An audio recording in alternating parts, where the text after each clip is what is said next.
Olá, alunos! Nossa aula de hoje vai ser sobre a assistência de enfermagem à mulher no puerpério. Puerpério. De onde vem essa palavra puerpério? O que é que significa? Puer significa criança e parere significa parir. Esse período, ele é um período de muitos riscos para a mulher.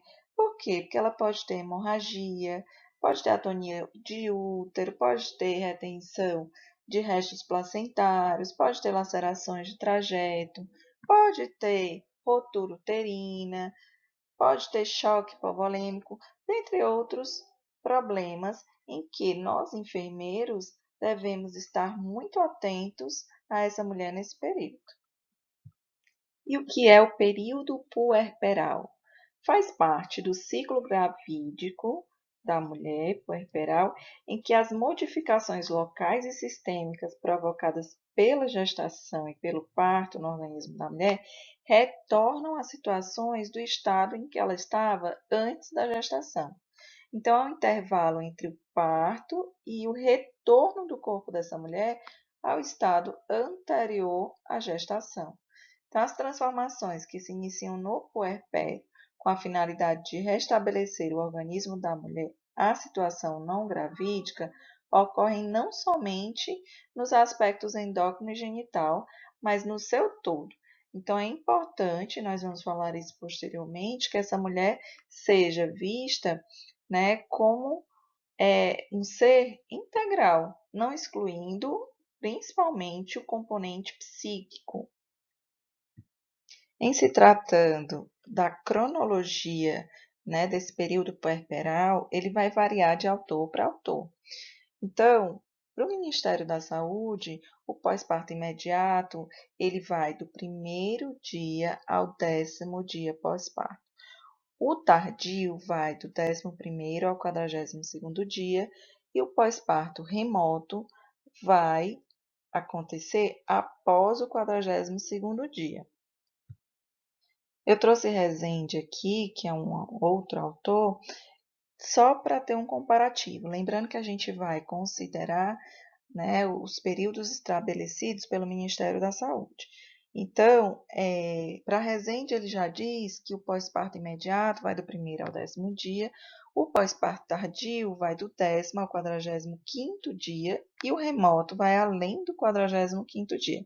Isso é só para vocês terem uma noção de que autores diferentes vão abordar cronologias diferentes, mas aqui nós iremos adotar do Ministério da Saúde. A primeira e a segunda horas após o delivramento devem ser passadas no centro obstétrico ou na sala de pré-parto, parto e pós-parto, pois neste período podem ocorrer as hemorragias. Então, vai corresponder ao quarto período do parto, ou seja, o de Greenberg, como nós vimos nas aulas anteriores. Então, passado este período inicial, estando a puérpera equilibrada hemodinamicamente e formado o globo de segurança de Pinar, o útero ele vai ao nível da cicatriz umbilical e firmemente contraída ele vai estar. Poderá ser encaminhada ao alojamento conjunto após serem seus sinais vitais avaliados e anotados. Nós iremos abordar agora as alterações anatômicas e fisiológicas dessas puérperas. Então, elas podem apresentar exaustão e relaxamento, principalmente se elas ficaram sem uma adequada hidratação e sem uma adequada alimentação, tá? Principalmente pelos esforços que elas fizeram durante o período expulsivo e também podem apresentar sonolência nesse período. Após receberem alimentação adequada, hidratação adequada, tendo realizado o repouso, elas devem ser estimuladas a deambular e a cuidar do filho. A deambulação é importante para evitar complicações tromboembólicas e promover a involução, além de melhorar o estado emocional dessas mulheres. Muitas delas só vão deambular após 4 a 8 horas após o parto. O que é que acontece com o sistema cardiovascular dessas mulheres? Nas primeiras horas após o parto, esse aumento de volume circulante pode aumentar em 10%, tá? Podendo permanecer até uma semana após o parto, e o padrão respiratório dela vai ser restabelecido, passando o diafragma a exercer funções que haviam sido limitadas pelo aumento do volume abdominal. Outras alterações que podem ocorrer são hemorroidas, que podem se agravar em mulheres que tiveram grande esforço no período expulsivo e isso ocasiona desconforto, pode impedir que ela esvazie o intestino, pode ter ilho paralítico naquelas mulheres que pariram por cesárea, traumas podem ocorrer à uretra e aí ocasionam desconforto, a micção, pode ocasionar até retenção urinária. A puérpera pode experimentar nos primeiros dias pós-parto um aumento do volume urinário também. Pode haver também a leucocitose, que é o aumento de leucócitos no sangue, pode aumentar as plaquetas, o fibrinogênio, e aí é quando nós profissionais ficamos preocupados com a imobilização prolongada dessa mulher no leito, que pode facilitar o aparecimento de complicações tromboembólicas.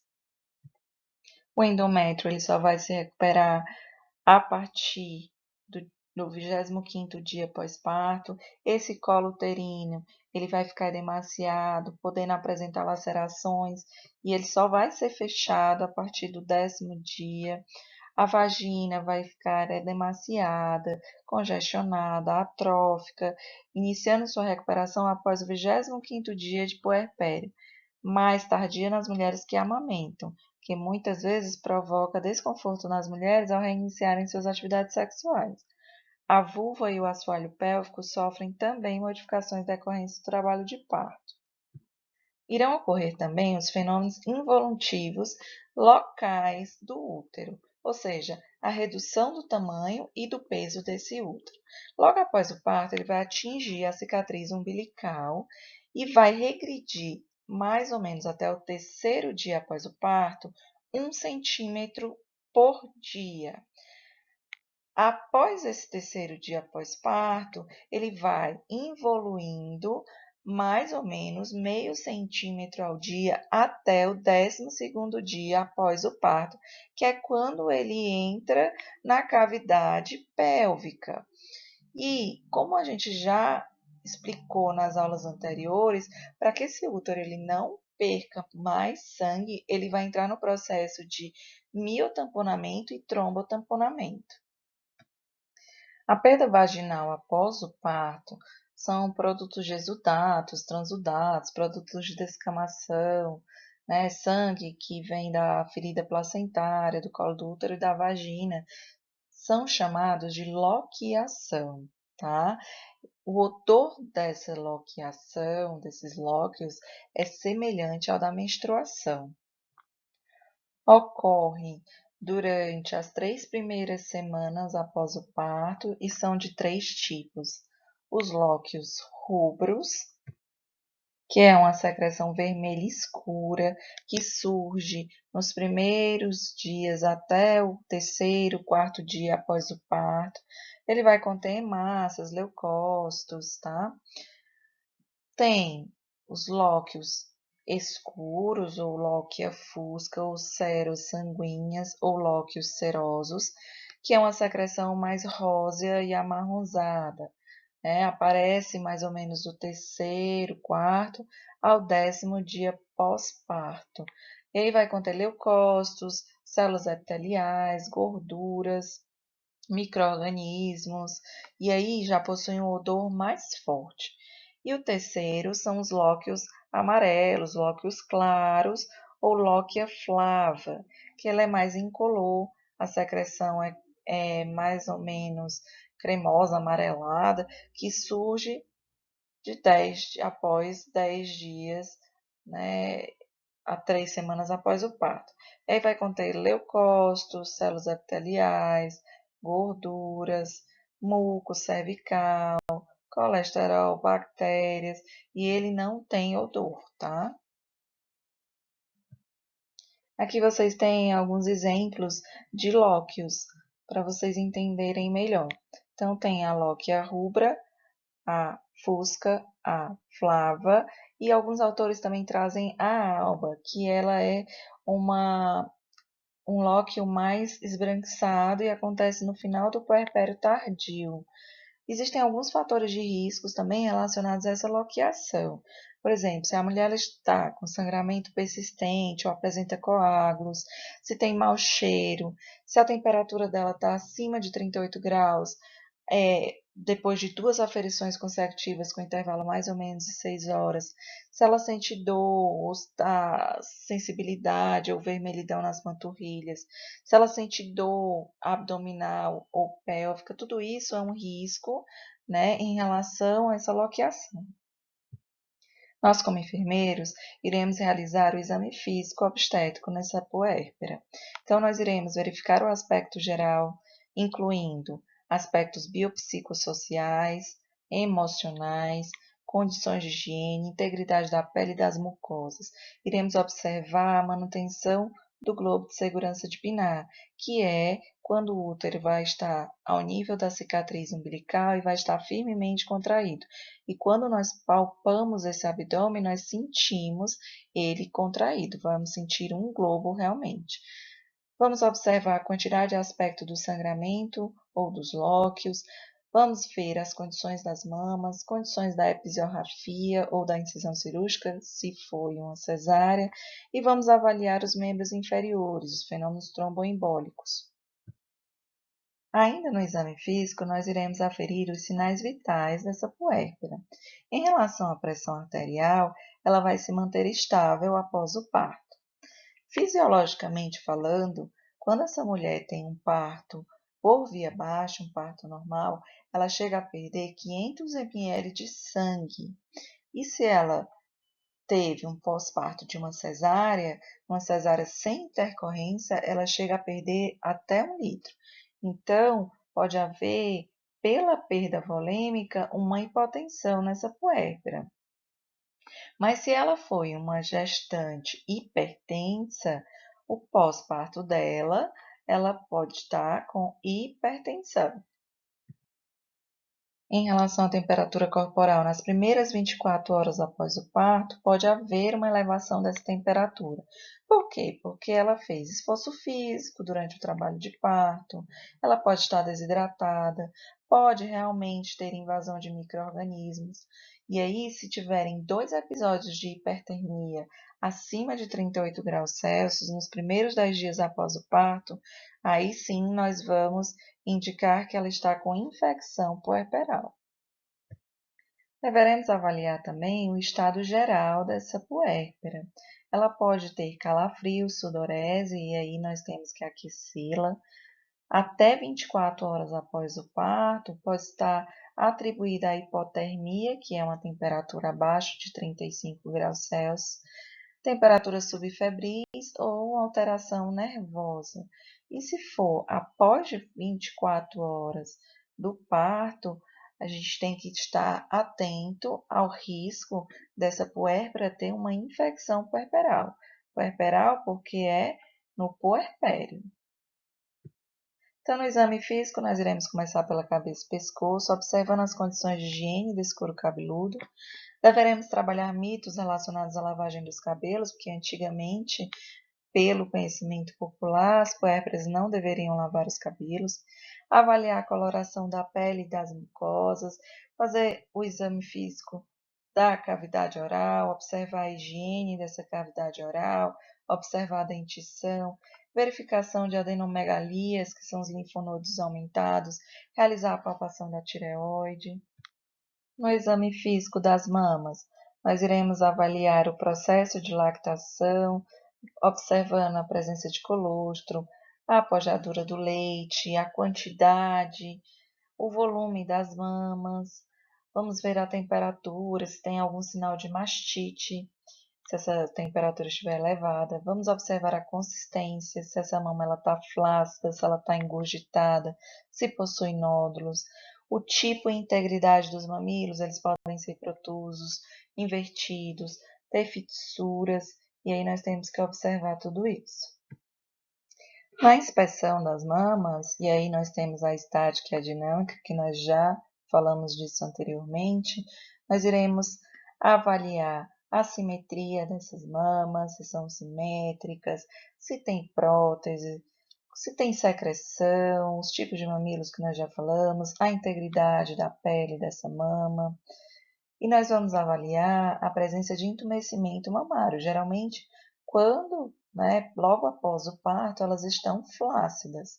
Depois, lá para o segundo, terceiro dia, vai haver a apojadura e essa mama ela pode estar engurgitada, havendo a estase láctea, que aí aumenta o volume, acontece que a puérpera pode sentir dor, pode aumentar a temperatura, pode ficar com hiperemia e pode haver aí, nesse caso, traumatismos, né? Que nós vamos falar na próxima aula, que nós vamos relatar a amamentação e nós vamos falar sobre os traumatismos, como fissuras, dentre outros. Além da inspeção da mama em si, nós também temos que inspecionar a forma como ela está amamentando.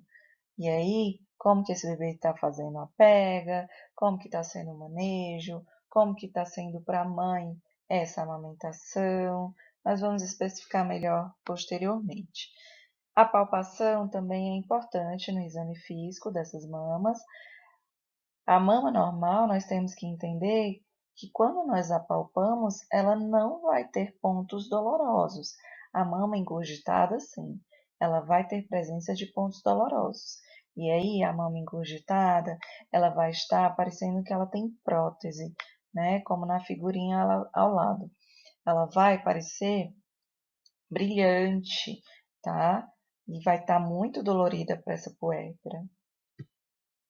E ao realizarmos a expressão, antes do segundo ou terceiro dia após parto, vai sair colostro. Após 48 horas a 72 horas, que é do segundo ao terceiro dia após parto, vai ter a apojadura, que é a descida do leite. Lembrando que essa mulher pode ter até febre nessa apojadura. No exame físico do abdômen, nós temos que observar se ela está tendo sinais de retenção urinária, principalmente se foi após uma cesárea, que ela provavelmente usou a sonda vesical de demora e o anestésico, utilizado pode ter sido a morfina, vai proporcionar essa retenção urinária que pode empurrar esse útero para cima. Então, nós temos que ter atenção a isso. Também na cesárea, nós temos que observar as condições da incisão cirúrgica, se tem edema, se tem sinais flogísticos, como edema, calor, rubor, se tem exudato, que é algum tipo de secreção, se tem decência dessa sutura, que é a abertura dessa sutura. Nós iremos também palpar esse abdômen, observar se essa puérpera está sentindo dor, está sentindo cólica, como é que está o volume dessa bexiga, como que está sendo a involução uterina, se está sendo de 1 centímetro em média ao dia até o terceiro dia, como que está o tamanho, a consistência, a sensibilidade. Também iremos fazer a percussão, a ausculta para observar os ruídos hidroaéreos. Nós iremos também avaliar a vulva ou períneo, se teve ou não episiorrafia, como que estão as características dessa episiorrafia, se tem sinais flogísticos, se está cicatrizada, está edemaciada, se tem hematomas essa vulva, se tem equimose, se tem lesões, tumorações ou varizes, como que está o períneo, tem hemorroida, como é que está a higiene, se troca o absorvente constantemente, se por acaso tiver algum tipo de dor ou inflamação, pode, se necessário for, utilizar compressas frias. Nós também iremos avaliar os membros inferiores dessa puérpera, observando se tem edemas, se tem varizes ou alterações tromboembólicas, como a trombose venosa profunda, que nós podemos detectar por meio da manobra de Romans e a manobra de bandeira. Na manobra de Romans, a paciente vai sentir dor quando nós realizamos a dorsoflexão do pé. E na manobra de bandeira, uma das panturrilhas vai estar com menos mobilidade do que a outra. E aí, como foi falado no início da aula, nós devemos também avaliar essa puérpera em seu estado emocional, seu estado psicossocial, avaliando o comportamento, o relacionamento interpessoal, o vínculo que ela tem com esse recém-nascido, os cuidados que ela está tendo com esse recém-nascido e com ela mesma, a amamentação, se ela está tendo cuidado, está criando vínculo com esse bebê, apego, interagindo com esse bebê. Ela pode até desenvolver um quadro chamado psicose puerperal e nós devemos estar atentos. Esse quadro ele se caracteriza por um transtorno psicótico breve, acontece os sintomas nas 2 primeiras semanas pós-parto e ela pode apresentar delírios, alucinações ou até estado de confusão. Mas também temos que estar atentos porque pode surgir, além disso, né, e posterior a isso, uma depressão puerperal. Na assistência ao puerpério imediato, nós devemos estimular a deambulação, iniciar a alimentação precoce, orientar quanto à higiene corporal, higiene perineal, realização, aumento da ingesta hídrica, avaliar as mamas, avaliar a involução uterina, avaliar a loqueação, a genitália, realizar, se necessário, compressas geladas, né, no períneo, realizar exame físico em membros inferiores, auscultar os ruídos hidroaéreos e realizar a troca do curativo cirúrgico. Isso tudo nós já havíamos falado anteriormente. Nós deveremos realizar a revisão puerperal desta mulher precocemente entre 7 a 10 dias e tardiamente até o 42º dia pós-parto. Essa revisão puerperal precoce deve ser realizada na unidade de saúde que é mais próximo à residência dessa mulher, e ela deve ser acompanhada pelo seu filho e seu companheiro. O enfermeiro, o profissional de saúde, deve ouvir as queixas dessa puérpera, realizar o exame físico, dar ênfase, né, ao estado hematológico, rastrear a infecção. Fundamental é o exame das mamas e o incentivo sempre contínuo do aleitamento materno. Lembrando que se essa puérpera ela não vem até a unidade, é importante que o enfermeiro, a equipe de saúde, procure essa puérpera para realizar a revisão puerperal, realizar o exame físico dessa mulher, porque muitas vezes ela só se preocupa com o filho e esquece dela. E os profissionais também fazem o mesmo procedimento, fazem o exame do recém-nascido, esquecendo da revisão puerperal. Então, essa equipe profissional, se ela não for até a unidade, deve realizar a captação dessa mulher ou ir até o domicílio. A revisão puerperal tardia, nós deveremos ainda observar as queixas, escutar as queixas dessa mulher, realizar novo exame físico e aí sempre estar discutindo em relação ao aleitamento materno, vendo quais foram as principais dificuldades que ela teve e tentar orientar a melhor forma para que ela dê continuidade a essa amamentação. Também pode ser liberados exercícios físicos e desde que a mulher esteja bem e não apresente nenhum tipo de complicação. Quais são os registros e ações de enfermagem no centro obstétrico? Ela chegou, nós vamos admiti-la, identificar os fatores de risco para hemorragia pós-parto. Após o parto, nós iremos anotar as intercorrências, intervenções, avaliar e registrar a involução uterina e loqueação. Se houver troca de forro, né, o absorvente, anotar o controle de sangramento, solicitar apoio da equipe médica nos casos de sangramento aumentado, e aí ela pode estar tendo hemorragia, nós temos que intervir de imediato. No alojamento conjunto, na admissão, nós iremos anotar o controle de sangramento desse forro que foi desprezado.